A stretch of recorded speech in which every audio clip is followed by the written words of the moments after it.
नमस्कार दोस्तों, भारत के प्रधानमंत्री मोदी जी का जिस गर्मजोशी के साथ स्वागत किया गया सिंगापुर में, वो ये दर्शाता है कि भारत को अपने साथ लिए बिना किसी भी देश को अब अपना विकास करना या अपना वर्चस्व कायम रखना अब उतना सहज नहीं है। अंतर्राष्ट्रीय मंच पर किसी भी जटिल परिस्थिति या विषय पर भारत के विचार, भारत का ओपिनियन बहुत ज्यादा महत्व रखता है। भारत की बात को अनसुनी करने का सोच अब कोई देश सोच भी नहीं सकता। कोई भी अंतर्राष्ट्रीय संगठन बनता है तो भारत का नाम उसमें आता ही आता है। तो आइए देखते हैं पाकिस्तान की मीडिया इस बारे में अपनी प्रतिक्रिया क्या रखती है।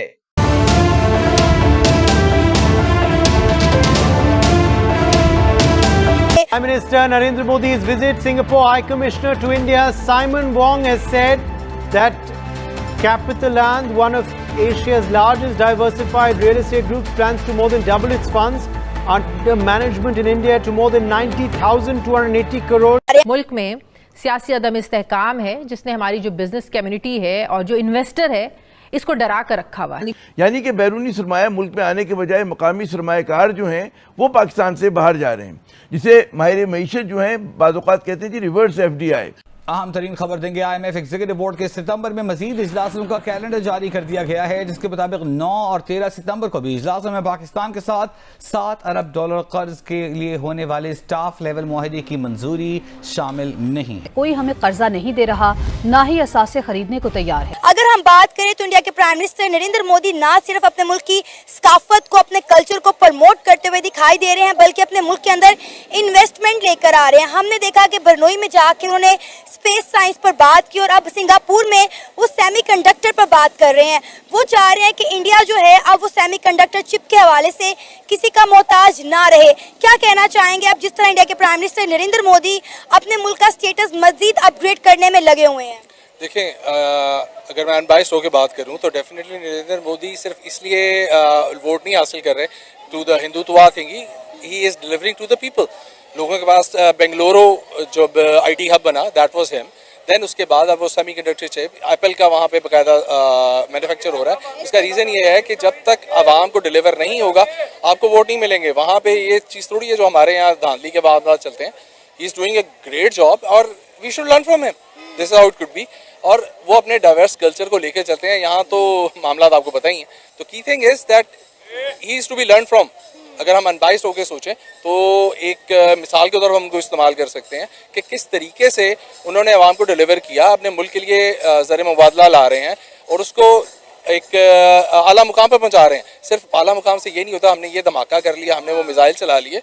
दे are delivering to the people. और जो लोगों को जब रोजगार मिलता है नेचुरली वोट फिर उसके पास जाता है and he is doing great job. We should. आपको लगता है कि पाकिस्तान के प्राइम मिनिस्टर कभी किसी मुल्क में जाके इस तरह बातचीत या डीलिंग कर सकते हैं कि भाई आप आए और हमारे मुल्क में आके सेमीकंडक्टर की फैक्ट्रीज लगाएं?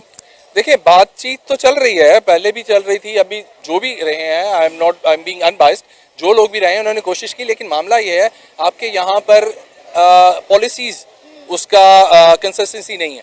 जब तक पॉलिसीज की कंसिस्टेंसी नहीं होगी, फॉर इंस्टेंस नून लीग आती है वो 5 साल 10 साल मनसूबा लगाती है, पीपल्स पार्टी आती है वो उसको खत्म करके अपने मनसूबे स्टार्ट करती है, खान साहब आए उनके कुछ अपने टारगेट्स है उस लिहाज से चले।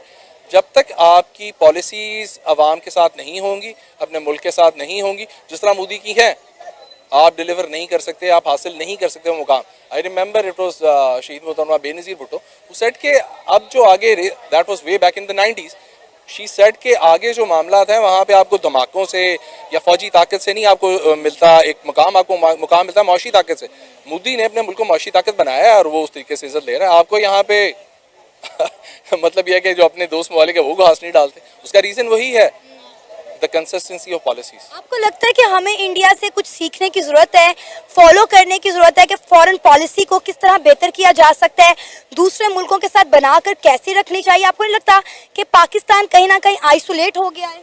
आई कम्प्लीटली एग्री विद दैट। हमें बिल्कुल सीखना चाहिए। मैंने अपने शुरू में ही स्टेटमेंट जब आपने बात की मैंने यही कहा कि मोदी को अनबाइस्ड होकर हमें देखना होगा कि हाउ इज डूइंग इट, और वो हमारे लिए बहुत प्राइम एग्जांपल है। यार देखें, वो कहते हैं कि आप अपने रिश्तेदार से शायद ना मिले, हम साए नहीं बदले जा सकते, तो दे आर आवर नेबर्स, हमारे साथ आज़ाद हुए हैं, उनके पास सिस्टम चला है और वो आज कहाँ है और हम कहाँ हैं। तो डेफिनेटली बेहतर यही होता है मैं जाके अमेरिका की मिसाल लें, बरतानिया की मिसाल लें, उससे बेहतर है कि जो हमारे हमसाए में उनकी मिसाल लें। मैं अभी बात कर रही थी एमबीएस की, तो एमबीएस का बारे में मैं ये बता रही थी कि जी एमबीएस ने कहा है कि जी क्योंकि पॉकेट मार जो है वो भी पाकिस्तान से सबसे ज्यादा आ रहे हैं और भीख मांगने वाले भी जो है वो 90% उन्होंने पाकिस्तानी पकड़े, तो इसलिए उन्होंने कहा है कि जी पहली बात तो ये कि पाकिस्तान जो है वो ये भिखारी जो है वो हमारे यहाँ भेजना बंद करे। मतलब अजीब सी शर्त है, लेकिन चलो कोशिश करके देखेंगे हम। लेकिन उन्होंने ये भी कहा है कि जी पाकिस्तान से जो लोग सऊदी अरब जाना चाहते हैं, चाहे वो कोई भी रीजन हो, हज करना है, उम्रा करना है, टूरिज्म करनी है, किसी भी वजह से जा रहे हैं, उनकी भी जो तादाद है या उनके भी जो जितने लोग जाते हैं उससे अब वो बहुत कम जो है लोगों को एक्सेप्ट करेंगे, उनका वीजा एक्सेप्ट करेंगे। पाकिस्तान ने रिक्वेस्ट की है कि जी ऐसा ना करें, कुछ नंबर बढ़ा दें, लेकिन जाहिर है मतलब यहाँ पे सब लोग बैठे रह गए तो वहां पे मतलब मांगेगा कौन। लेकिन बात सारी ये, मैं अपने एक दोस्त से बात कर रही थी, मैंने मैंने कहा कि भाई सऊदी अरब ने तो इस किस्म की शर्त लगा दी है और सऊदी अरब ने कहा है कि नहीं जी हम ज्यादा लोगों को पाकिस्तान से आने नहीं देंगे। तो जी और साथ ही पाकिस्तान ने रिक्वेस्ट की है तो उस रिक्वेस्ट को भी उन्होंने रिजेक्ट कर दिया। तो वो कहने लगा वाह वाह, प्राइम मिनिस्टर जाते हैं, प्रेसिडेंट जाते हैं और वो भाई लोग जाते हैं, वो भी तो भीख मांगने ही जाते हैं, उनको तो आने देते हैं कि आ जाइए वाह वाह हबीबी हैया करके बिठा लेते हैं और खजूर वजूर खिला के रवाना कर देते हैं। लेकिन अगर कोई आम आदमी बेचारा जरूरतमंद है, वो इतनी मेहनत करके इतनी मुश्किलों से टिकट के पैसे जोड़कर, आपको पता है कितना महंगा टिकट है, इतनी मेहनत से टिकट का पैसा जोड़कर अगर वहां जाके थोड़ा पैसा मांग लेता है तो बड़ा इनको ऑब्जेक्शन है कि नहीं ऐसा नहीं होना चाहिए।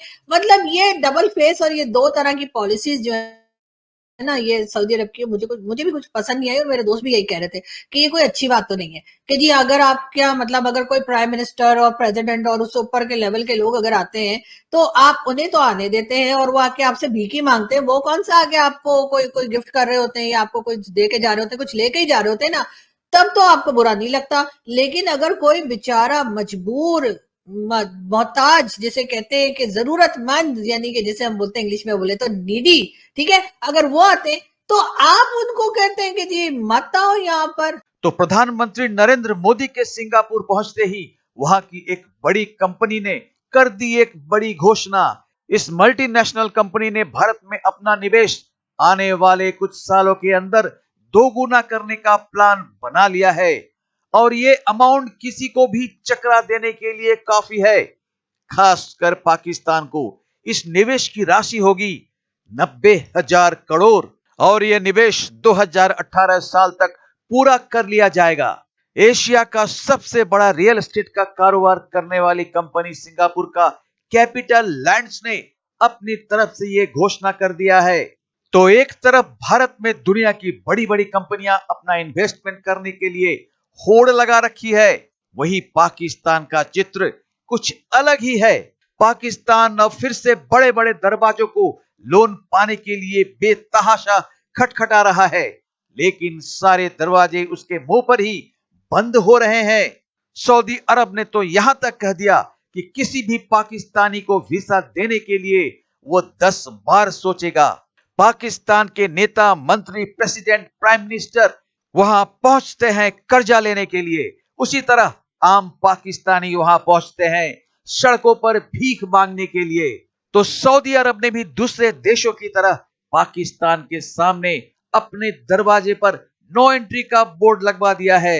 तो दोस्तों आज बस इतना ही। सब्सक्राइब करने का निवेदन करते हुए मिलते हैं अगली वीडियो में। तब तक जय हिंद, जय भारत।